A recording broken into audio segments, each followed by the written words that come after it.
Welcome to all of you. स्वागत है आपका। Up to now we discussed about two important facts in the subsection of federalism and its connection with India, in which we studied about linguistic states and language policy. I told you earlier that after the discussion of these two things, we will start discussion over another segment, none other than center-state relationship. What do you mean by center-state relations? Definitely, because our mother tongue is Hindi, then definitely we are just studying in English. We want to speak in English. We speak in English. But when the time comes to understand the fact, then what's our hope? None other than, sir, give me the explanation in Hindi, I will translate. ऐसा ही होता है, ऐसा ही मैं सुनकर देखा हूँ। और in fact when I was the student also, by the grace of God, I know that how to translate. Might be possible that I will do some mistake and all, अभी भी हो जाए गलती, क्योंकि ऐसा तो है नहीं कि मैं बहुत ज़्यादा निपुण, लेकिन हाँ, इतनी चीज़ों को मैं खुद ही ट्रांसलेट कर लिख दूंगा कि परीक्षा में कोई दिक्कत ना हो। तो होता क्या है हम लोगों के साथ कि भाई हिंदी में बता दो, दिमाग में रहना चाहिए, क्या कि रट्टा कितना मारे। सेंटर स्टेट रिलेशंस को हिंदी में सामान्यतः समझ लो कि हम लोग केंद्र और राज्य के संबंध की बात कर रहे हैं, क्योंकि फेडरलिज्म का कॉन्सेप्ट तो यही है ना, केंद्र में एक सत्ता, राज्यों के लिए अलग सत्ता। तो जब राज्य केंद्र के अधीन है, मतलब राष्ट्र के अधीन राज्य है, बिहार कहाँ है? भारत के अधीन। अब भारत के प्रमुख कौन है? तो प्रधानमंत्री है महोदय, है राष्ट्रपति महोदय। राज्य के कौन है? तो राज्यपाल और मुख्यमंत्री है। तो डेफिनेटली एक संबंध तो रहेगा, एक संबंध तो रहेगा। हम लोग उसी चीज की चर्चा करेंगे। भारत इस मामले में, according to my point of view, India was very fortunate country. Bharat बहुत ही सौभाग्यशाली रहा। क्यों? क्योंकि जब आप एक कल्पना के साथ किसी चीज को क्रियान्वित करते हैं तो मूल समस्याएं क्या आती हैं? मूल समस्या आती है कि चीज़ें बड़ी अच्छी लग रही हैं, सुनने में अच्छी लग रही हैं, पढ़ने में अच्छी लग रही हैं, उनका क्रियान्वयन का स्वरूप कैसा होगा, how it works. And if we will study or we will understand the relationship between center and state with respect to India, तो एक बहुत ही महत्वपूर्ण चीज है। लेकिन हम लोगों ने उस विषम पड़ाव को बहुत ही आसानी से पार किया।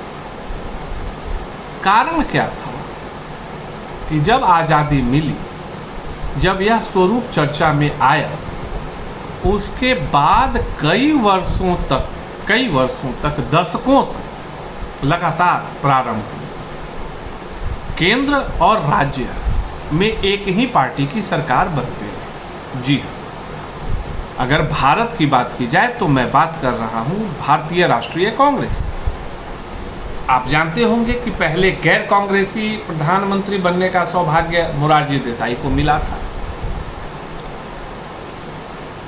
मोरारजी देसाई जमीन से जुड़े हुए नेता, लेकिन आपको जानकारी एक इसमें है नहीं ज़रूरत, लेकिन अब चूंकि मेरे दिमाग में आ गया तो मैं दे देता हूँ कि जब वो प्रधानमंत्री बने तो उनकी कुछ गलतियों का नतीजा था कि हमारे raw research and analysis wing के न जाने कितने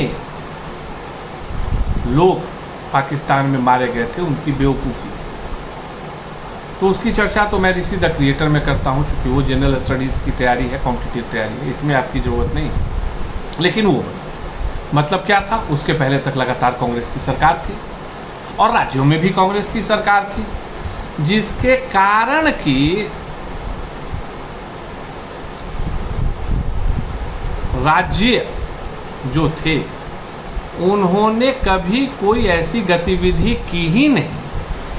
They didn't do anything जो कि केंद्र के मन के अनुकूल न हो। वस्तुतः एक दल की सरकार होने के कारण भारत उस प्रकार के विषम परिस्थिति का सामना करने से लगातार बचता रहा। कारण क्या है, जो कि बाद में देखने के लिए मिला। उसके बाद जब क्षेत्रीय पार्टियों का अस्तित्व बढ़ने लगा तो कई बार ऐसे उदाहरण मिले जब केंद्र और राज्य के हितों में टकराव स्पष्टतः देखने के लिए मिला। क्यों? क्योंकि फिर केंद्र में दूसरे की सरकार है, राज्य में दूसरे की सरकार है, और जिसके कारण कि केंद्र क्या करने लगे, क्योंकि भाई उनकी पार्टी की सरकार नहीं है तो वो राज्य के हितों की अनदेखी करने लगे, उनके लिए उचित सहयोग नहीं मुहैया कराने लगे। आज भी हो रहा है। इस चीज को अतीत में जाकर मत देखो।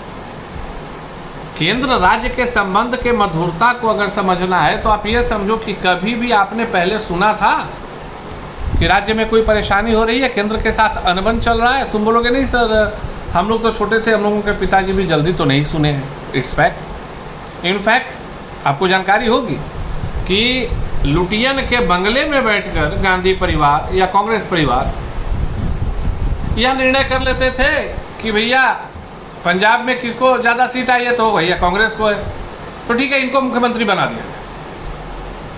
ऐसा नहीं है कि उनको वहाँ जाना है, सोचना है, माथा पेचीता कुछ नहीं, चूंकि एक ही पार्टी।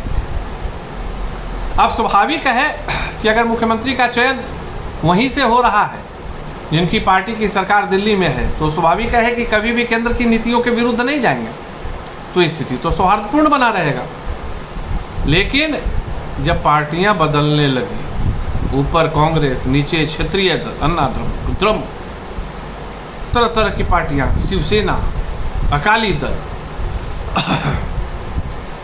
जनता दल, राष्ट्रीय जनता दल, तो आपको कई प्रकरण दिखेंगे जब केंद्र राज्य के संबंध मधुर नहीं रहे। चूंकि बिहार से हैं तो इसको समझने के लिए सबसे आसानी से आप समझ लीजिए 90 का वो दौर, जब एक समय आया जब उस वक्त के तत्कालीन मुख्यमंत्री लालू प्रसाद यादव जी एक मामले में कुर्सी छोड़नी पड़ी, और तब श्रीमती राबड़ी देवी जी उस पद पर आसीन हुई, सीबीआई जांच बैठाई गई, मनमुटाव शुरू, और वह दौर आज भी जारी, वह दौर आज भी जारी है। आप इस चीज़ के लिए सबसे ताज़ा उदाहरण बच्चों आप समझ लो कि भैया ये कोरोना काल में पूरा का पूरा चुनाव करवाया गया। कहाँ करवाया गया?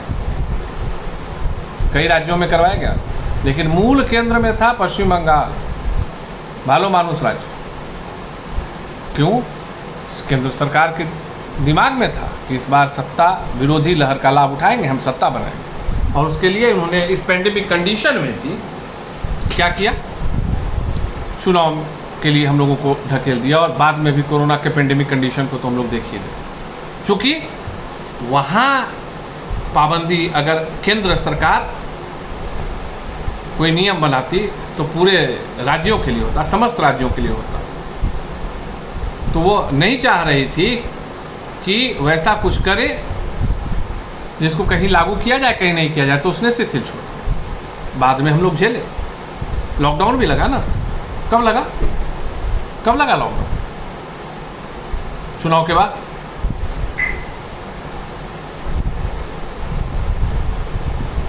यह केंद्र और राज्य के आज के समय में प्रतिकूल संबंधों को बताता है।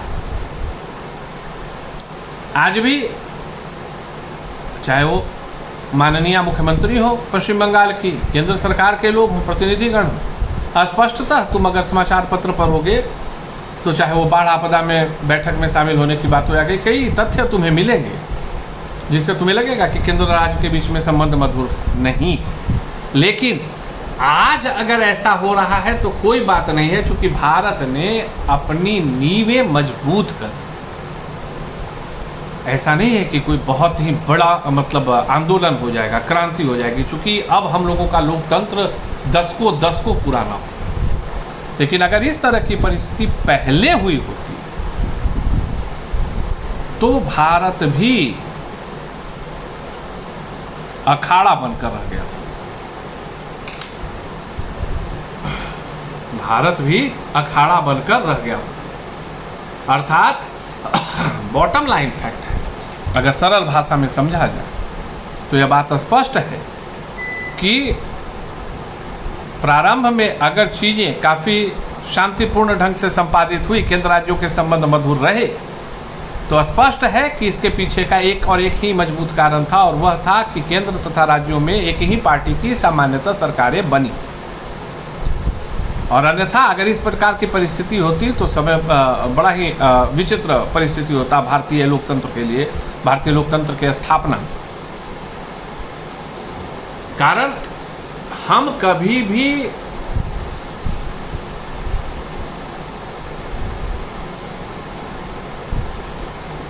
मतलब निष्पक्ष न हो, ऐसा हो ही नहीं सकता। हमें नीतियां बहुत ही निष्पक्ष तरीके से प्रभावित बनानी हो, उसे प्रभावकारी बनाना हो। क्यों? चूँकि भारत कोई सिर्फ हिंदी बोलने वाली भाषा का देश नहीं। यहाँ पर आपके पेज में एक जानकारी मिलेगी कि देखिए कितनी ज़्यादा क्षेत्रीय भाषाएं भी हैं, वो 21 भाषाओं के अलावा कितनी ज़्यादा, मतलब किस प्रकार से भाषाओं का वितरण है, क्षेत्रीय भाषाओं का, रीजनल लैंग्वेजेस का, वह चीज़ आप देख सकते हैं। इसका मतलब कि कम इतनी संस्कृतियों को एकजुट रखना यह अपने आप में कम बड़ा कार्य नहीं।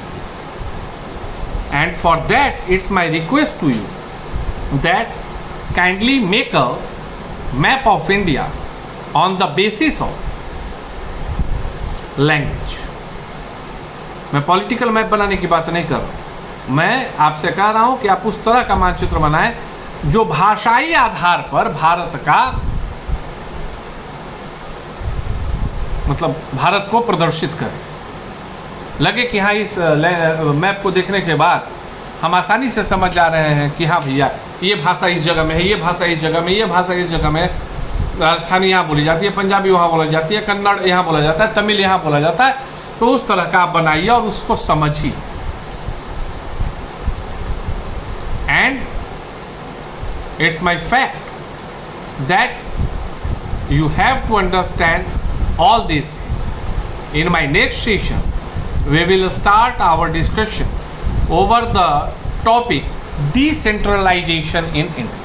Decentralization in India. Up to now, thank you. Have a great day.